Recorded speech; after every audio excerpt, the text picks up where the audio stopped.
한 5분, 10분 정도 나누겠습니다. 고린도전서 11장 33절에서 34절까지 말씀인데 제가 말씀 이렇게 준비했거든요. 네, 제가 읽어볼게요. 그런즉 내 형제들아 먹으러 모일 때 서로 기다리라. 만일 누구든지 시장하거든 집에서 먹을지니 이는 너희의 모임이 판단받는 모임이 되지 않게 하려 함이라. 그 밖의 일들은 내가 언제든지 갈 때에 바로 잡으리라. 아멘. 고린도 교회는 정말 문제 많은 교회였죠. 문제 많은 교회의 대명사입니다. 특별히 오늘 본문은 고린도 교회에서 성만찬식 때 생긴 문제를 사도 바울이 지적하고 또 해결책을 제시하는 그런 부분인데, 본문 앞에 보면 바울이 이런 얘기를 해요. 너희 모임이 유익이 못되고 해롭고 분쟁이 있다. 쉽게 말하면 너네 그럴 거면 모이지 마 라는 이렇게 굉장히 세게 이야기를 하거든요. 그럼 대체 무슨 일이 있었는가? 20절에 보면 이렇게 성만찬식 때 어떤 일이 발생을 했는데, 구체적으로 이야기하면 교회 안에서 특별히 성만찬식 때 가난한 자들이 부끄러움을 당하는 일이 있었던 겁니다. 자, 그럼 구체적으로 대체 어떤 상황인가? 당시 사람들은 대부분 이렇게 단칸방에 살았어요. 이 당시 사람들이 흔히 거주했던 방은 이렇게 단칸방이었는데, 그런데 아주 소수의 사람들이 넓은 집을 소유했고, 이 당시 교회들은 대부분 이렇게 부자들이 제공한 집에서 가정교회 형태로 이렇게 모였습니다. 그래서 이렇게 마가의 다락방이라고 우리가 알려져 있는 데가 바로 초창기 예루살렘 교회 장소였는데, 저는 가보진 않았지만 이스라엘에 가면 이렇게 마가의 다락방이라고 가보면 이렇게 생겼다고 해요. 굉장히 넓은 집이죠.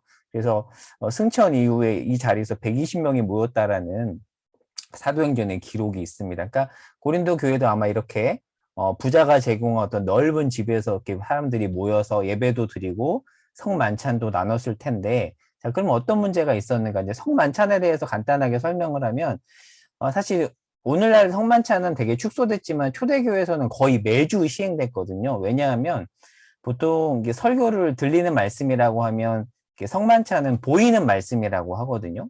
왜냐하면 이렇게 성만찬을 하다 보면 하나님의 은혜가 우리한테 임한다는 것을 이렇게 공감감적으로 확인할 수 있기 때문에 초대교회 때는 굉장히 중요하게 여겼던 그런 의식이었습니다. 하지만 이제 현대 교회는 약간 설교 중심으로 변하긴 했었죠. 그리고 초대교회는 사람들은 대부분 이렇게 글자를 읽거나 이해하는 사람들이 별로 많지 않았기 때문에 오늘날 어떤 설교보다도 성만찬식이 더 중요했었습니다.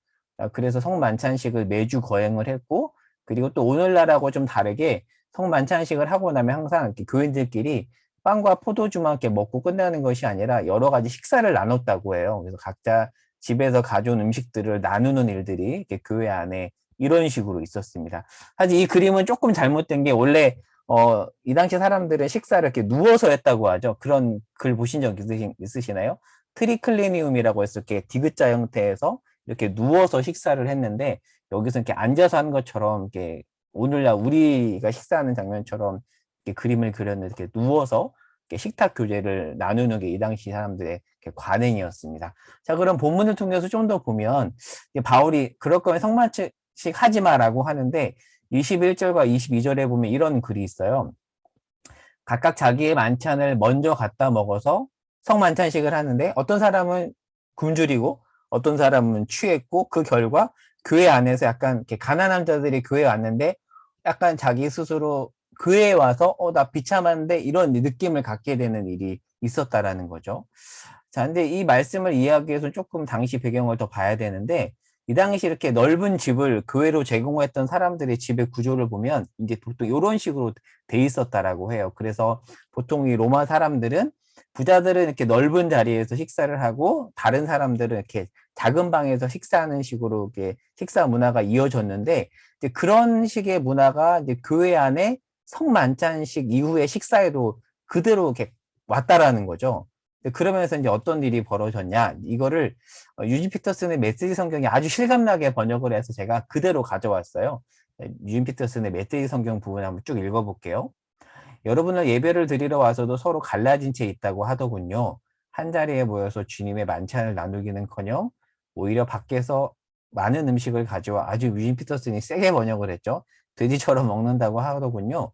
그래서 어떤 사람은 따돌림을 당해 아무것도 먹지 못한 채 집으로 돌아가고 어떤 사람은 걷지 못할 정도로 술에 취해 실려가기까지 한다더군요. 믿을 수가 없습니다. 여러분에게 먹고 마실 집이 없습니까? 여러분이 창피한 줄도 모르고 하나님의 교회를 모독하다니 어찌된 일입니까? 여러분이 하나님의 가난한 사람을 모욕하다니 어찌된 일입니까? 나는 여러분이 창피한 줄도 모른 채 그런 짓을 하리라고는 믿고 싶지 않습니다. 뭐 이렇게 하면서 이제 우리가 잘 아는 그 성만찬식 때 보통 있는 그 말씀이 이제 이 말씀 이후에 언급이 돼요. 그러니까 사실 그 말씀을 우리가 성만찬식 때 듣지만 그 앞에 있는 배경이 이런 내용이라는 것을 알면 조금 느낌이 다르겠죠. 자, 좀 더 가보겠습니다. 자, 성만찬식의 핵심은 사실은 주님의 죽음과 부활을 기념하는 측면이 훨씬 강합니다. 그래서 우리가 보통 남포교회에서도 성만찬식을 언제 하냐면 이제 새해 첫 주에도 하지만 보통 부활주일 전인 고난주간 수요일에 우리 교회가 성찬식을 하거든요. 그러니까 그렇게 하는 이유 안에는 예수님의 죽음과 부활을 기념한다는 의미가 강하게 들어가 있는 겁니다. 자, 그런데 성만찬식에는 그것도 중요하지만 한 가지 더 중요한 게 있는데 그게 뭐냐면 요한복음 13장에서 이 주의 만찬을 언급하는 데 보면 예수님이 주의 만찬을 나누고 나서 어떤 명령을 하시냐면 너희가 서로 사랑하라는 명령을 주세요. 이게 새 계명이다라는 의미가 있습니다. 자, 그러면 왜 예수님이 성만찬식 때 너희가 내가 너희를 사랑한 것 같이 서로 사랑하라는 말씀을 하셨는가? 이게 제가 이렇게 적어놨죠. 바로 성만찬에서는 예수님의 죽으심을 기념하는 것도 중요하지만 더불어서 이웃과 동료와의 화목도 중요한 요소가 있다라는 거죠. 그러니까 성만찬의 두 기둥입니다. 하나님을 사랑하고 예수님의 죽으심을 기념하는 것과 이웃과의 화목, 이 두 가지가 있는데 근데 문제는 고린도 교회에서는 이 두 번째 요소를 그냥 간과했다라는 거죠. 그래서 좀 더 보면 바울이 이렇게까지 얘기해요. 주의 떡을 합당하지 않게 먹고 마시는 자는 죄를 짓는 것이다. 그래서 여러분은 앞으로 자기를 잘 살피고 성찬식에 참여하라는 말을 합니다. 자, 그럼 28절의 의미가 어떤 의미인가? 보통 우리가 28절 말씀을 성찬식에 참여하기 전에 자기를 잘 돌아봐야 된다는 어떤 그 말씀의 근거로 이 말씀을 드는데 그것도 맞는 말이지만 그러나 고린도 전서 맥락에서 본다면 한 가지 더 의미가 있다는 거죠. 어떤 의미냐면 성찬식에 참여하기 전에 당연히 자신의 어떤 삶을 돌아보는 것도 필요하지만 공동체 안에 형제 자매를 더 깊이 살핀 후에 만찬을 나누라는 내용도 이 안에 들어가 있다는 거죠. 고린도전서 맥락에서 본다라면. 근데 이 말씀이 지금 우리가 3월에 살펴보고 있는 레위기 말씀하고도 연결이 됩니다. 특별히 이 5가지 제사 중에서 화목제와 연결이 되는데 자, 어떻게 연결이 되냐면 화목제는 이 5가지 제사 중에서 좀 독특한 면이 있죠. 뭐가 독특하냐면 남은 재물을 같이 나누어 먹습니다. 다른 제사는 대부분 이렇게 드리고 제사장이 갖는 정도에 그친다면 이 화목제는 특이하게도 남은 재물을 제사장과 재물을 드린 사람과 그 가족이 나누어 먹습니다. 여기 굉장히 중요한 강조점이 있습니다. 제가 읽어볼게요. 화목제는 의무적 제사가 아닌 자발적 제사인데 가난한 자는 재물을 드리지 못하겠죠. 그래서 어떻게 하나님께서 명령하시냐면 만약에 내가 진짜 가진 게 없어서 못 드리면 그냥 다른 사람이 드리고 나서 만찬을 나눌 때 참여하는 식으로 그렇게 참여하는 것도 화목제를 드리는 것으로 간주한다라고 그렇게 말씀을 하고 있어요. 그러니까 가난한 사람이 배제되지 않는 거죠. 특별히 새는 제물로 받지 않거든요. 왜냐하면 먹을 게 별로 없으니까. 그러니까 이 화목제에서 중요한 것은 제물 드리고 나서 서로 나누는 것이라는 거죠. 그래서 화목제는 이런 면에서 본다면 오늘날 이 성만찬의 교제 측면과 성격이 같습니다. 그래서 영어로는 fellowship offering이라고 하거든요. 그러니까 하나님은 우리가 예배를 통해 하나님과 화목하기도 원하시지만 하나님은 우리가 이웃과도 화목하기를 원하신다라는 거죠. 그래서 사실 레위기가 모세오경의 가장 중앙에 있거든요. 그래서 학자들은 레위기가 모세오경에서 제일 중요한 책이라고도 말합니다. 물론 모두가 중요한 책이지만 구조적으로 본다면 제일 중요한 책인데 그런데 이 레위기에서도 가장 가운데 있는 말씀이 레위기 19장에서 하나님을 사랑하고 이웃을 사랑하라는 말씀입니다. 그러니까 레위기가 정말 예배와 제사를 강조하는 책이지만 그 가장 가운데서 말하고자 하는 핵심은 하나님을 사랑하고 동시에 이웃을 사랑하라는 그러니까 이 모든 것과 이렇게 연결이 됩니다.